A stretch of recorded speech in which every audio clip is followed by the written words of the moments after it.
Just when I deny the effect of air pollution, there I was coughing. And to talk more about the issue, we're now connected with an education officer for the ASEAN Youth Organization Enviro, or AU Enviro. Puteri, thank you so much for joining us this evening. So, can you start by giving us an overview of AU Enviro and its mission in environmental advocacy? Okay, I'll just give a short overview. IU Enviro was established under the ASEAN Youth Organization, IU. So the name IU Enviro is a combination of the words of IU and environment, which reflects the organization's aim to empower ASEAN youth to take action for the environment. So our tagline is that from ASEAN youth for our environment. So this tagline reflects the commitment of the organization in providing a platform for ASEAN youth to give back to the environment and contribute to the sustainable development of the region. So the mission of IO Enviro in environmental advocacy is we want to empower ASEAN youth to become leaders in environmental protection efforts, where this organization provides opportunity for youth to learn about environmental issues and take action to address these issues and connect with other youth who are passionate about the environment. So as of 2023, we have completed about 10 environmental related projects with a total impact of close to 10,000 people. Wow, that's great. But you know, Putri, we're talking about air pollution. It has been a problem for everyone in Southeast Asia. But why is it particularly crucial for the youth, like myself, to take an active role in addressing the issue? Okay, so let me zoom out a bit about the question. So as you mentioned, pollution is everyone's problem and everyone in this world contributes to the problem. So I'll just give an example. So every single day we commute to our workplace, schools, or wherever we wanted to head to. And because of the cities in Southeast Asia is car-centric cities, hence most probably we are taking our personal vehicle for the commute. And because of the issues that the Southeast Asia cities are facing right now is traffic congestion. So we will be stuck in that congested traffic for some time without knowing that we would usually say that, oh, we are stuck in traffic, but we are actually part of the traffic congestion. Then we arrive at our destination, mostly in a building with fully air conditioned thanks to our tropical climate. So that just a glimpse of a small percentage of carbon footprint that we are responsible in releasing. So it is justified for me to say that we are part of the problem and we contribute to the problem. Hence, everyone needs to be equally responsible for the damages that we have caused, which is the pollution, not only just the youth.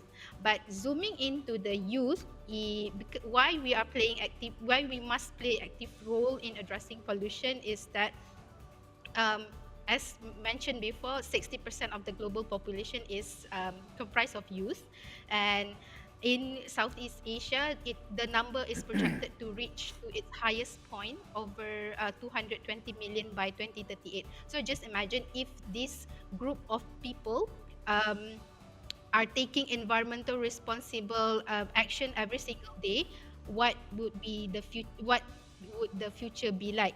And to further add, these people are also our future leaders, and they are the one who will be making the big decisions for our region later on. So the decision will be based on environmental conscious decision.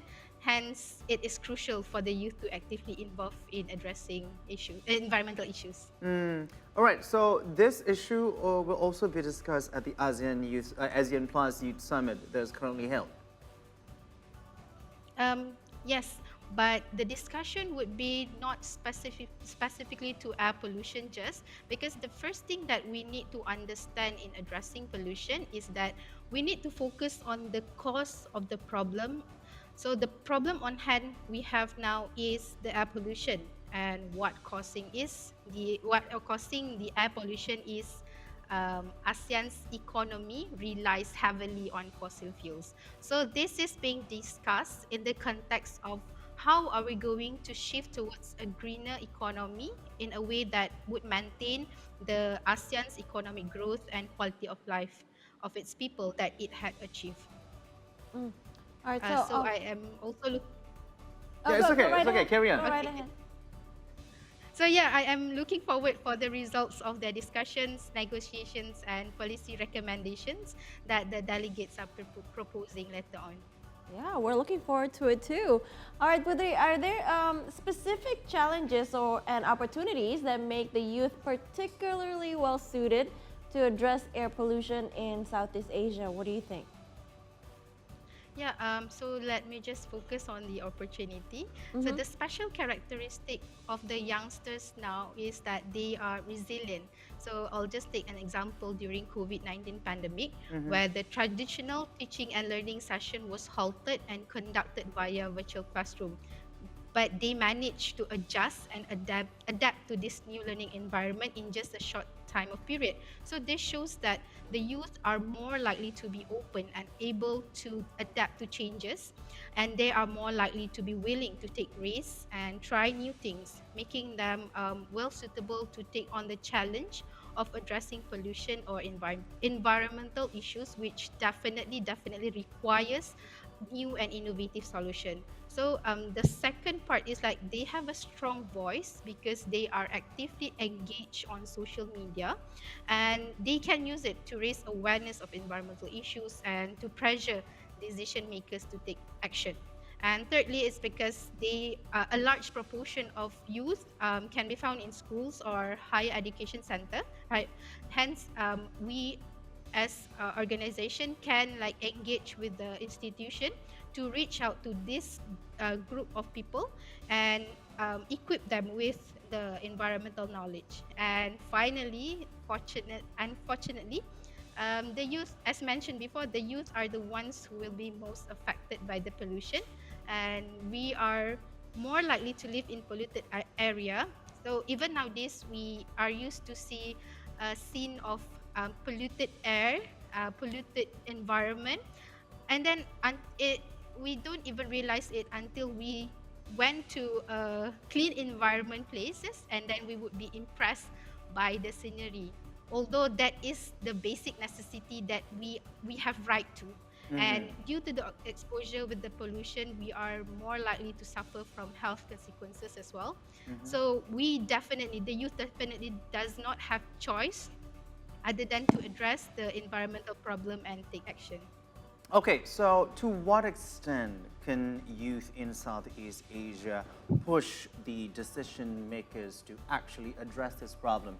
Because you were mentioning about how youth are the most affected age group in this case with this pollution, and also we are in an urgent time to address this particular problem. So to what extent can the youth in ASEAN push the decision maker in this sense?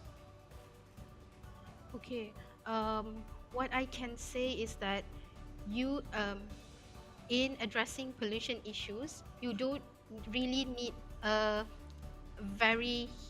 you don't really need to push the decision maker, because the most important thing is individual level action. So because we have like 60% of the population, we are comprised of 60% of the population. So if this 60% group are taking an individual level action, the environment would be greener. So for example, so it's like this 60% of people make sure that on a daily basis they have like small environmental conscious action that we can be proud of. For example, we use a reusable shopping bag, we walk, bike, or take public transport instead of driving, and we practice 3R. So we share this across our social media platform, and who knows, we might inspire someone else to do the same thing. But it's like as I mentioned before, the youth has a stronger voice because of they are actively engaged in social media platform. So I'll just give an example of one youth movement that managed to change the constitution. The Undi 18 movement. It's a youth movement from Malaysia where they managed um, con- to um, to convince the government to lower the voting age from 21 to 18. So it shows that if youth are taking action collectively and strategically, they will manage to change some constitution. That makes sense. Yeah. Well, hopefully, with that kind of initiative and also that kind of optimism could spread across the borders in ASEAN. And not only in ASEAN, since the theme is ASEAN Matters, epicenter of growth, hopefully ASEAN can also be the epicenter of the green initiative and also for the youth all around the world. Puteri Nur Atiqah, thank you so much, the representative of AO Enviro from Malaysia. Please do take care. Thank you. Okay, thank you. Thank you so much. That was logical.